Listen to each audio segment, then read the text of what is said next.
Duas crianças são encontradas sem vida por um catador de lixo. As duas esquartejadas. Os restos mortais estavam dentro de sacos de lixo azul e caixas de papelão. Foi aqui, nessa estrada de chão batido, que os corpos foram abandonados, desovados, longe de tudo e de todos, distantes de olhares e de câmeras que pudessem testemunhar tamanha brutalidade. Foi aqui que teve início uma investigação envolta em muito mistério e contornos dramáticos. De lá para cá, muitos delegados passaram por esse inquérito, né? Inclusive mudou de departamento, hoje está aqui conosco no DHPP, e de lá para cá ocorreram diversas teses de investigação. 4 meses após os corpos serem localizados, o delegado Moacir Fermino, que cobria as férias do titular da delegacia, convocou a imprensa para um anúncio. A revelação marcaria profundamente o rumo das investigações. As crianças teriam sido mortas em um templo satanista durante um ritual para atrair prosperidade. Dentro das dependências da casa dele estava a capa. E nós trouxemos também uma outra máscara aqui que eles usam também para assustar crianças e as pessoas que foram sacrificadas no ritual. Nós não podemos ser ingênuos e nem hipócritas. Se ele fez isso, tem experiência, ele fez isso por todo o Brasil e pelo Rio Grande do Sul também. Segundo o delegado, as informações haviam sido obtidas por um profeta. O nome dele, Paulo Sérgio Lemen, de 45 anos de idade. Com base em depoimentos obtidos por testemunhas, a Polícia Civil pediu a prisão preventiva de 7 suspeitos. 5 foram detidos e 2 ficaram foragidos. Fermino e Lemen já eram velhos conhecidos do cenário político da região, tendo inclusive unido esforços em torno de uma candidatura a vereador. Bastou o titular da delegacia voltar de férias para perceber não só contradições, mas que, na verdade, tudo não passava de uma grande invenção. A gente ouviu, então, pessoas próximas, a gente já sabia algumas verdades, então a gente reinquiriu essa pessoa, contrapondo vários pontos contraditórios, né, do depoimento dela, até que chegou um determinado momento que a testemunha sabia, que nós já sabíamos que ela estava mentindo. E aí foi nesse momento que ela falou assim, olha, é tudo mentira. É tudo mentira. E quem contou para o senhor essa mentira? Nós questionamos. Quem contou a mentira foi fulano de tal. Nesse momento eu não vou declarar quem é, para não atrapalhar o andamento da investigação. O delegado Fermino foi condenado por falsidade ideológica e corrupção ativa de testemunha. Lemen apenas por corrupção ativa.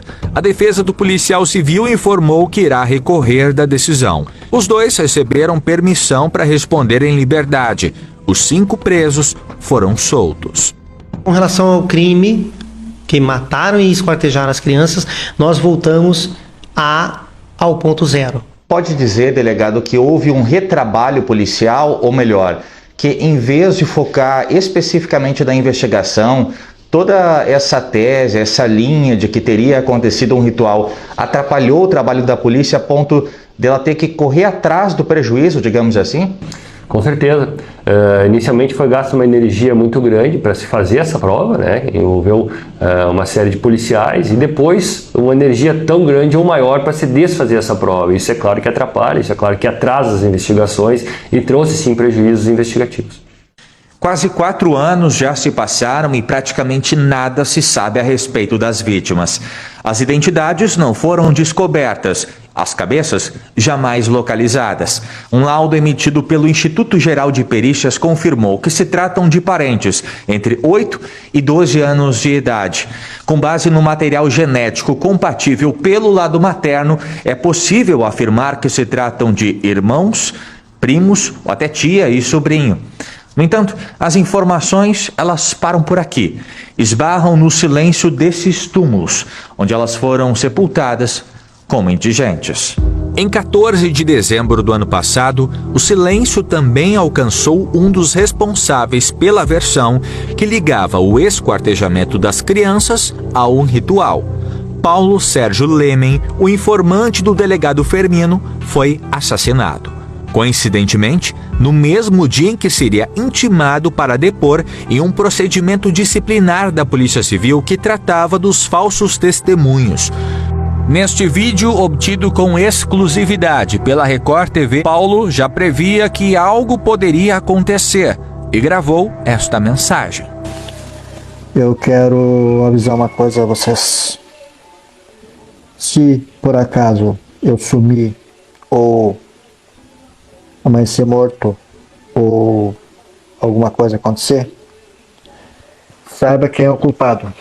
Fomos até a delegacia de homicídios em busca de mais detalhes. De fato, ele foi encontrado num lugar ermo, com ferimentos de instrumento cortante, provavelmente faca. Meses antes, em abril, ele já havia sofrido uma tentativa de homicídio. Na ocasião, a ex-companheira foi apontada como suspeita, mas ainda não se chegou a uma conclusão. No entendimento da polícia, é muito mais provável que a morte de Lemming tenha a ver com um relacionamento familiar conturbado do que com o esquartejamento das crianças. Só que 2 antecedentes criminais específicos chamam a nossa atenção. Ele já possuía algumas ocorrências policiais, dentre as quais vias de fato, lesão corporal, estupro. E essa ex-companheira já havia feito um registro de ocorrência dele, acusando-o de estuprar na época, enteada dele, de 11 anos de idade. Teria ele alguma relação com a morte das 2 crianças em 2017? Isso explicaria o envolvimento dele como falso informante na época? São elementos como os que acabamos de conhecer e relembrar que compõem o pano de fundo de um caso que parece não ter fim. Nas últimas semanas, a Divisão de Inteligência Policial e Análise Criminal realizou uma revisão do inquérito.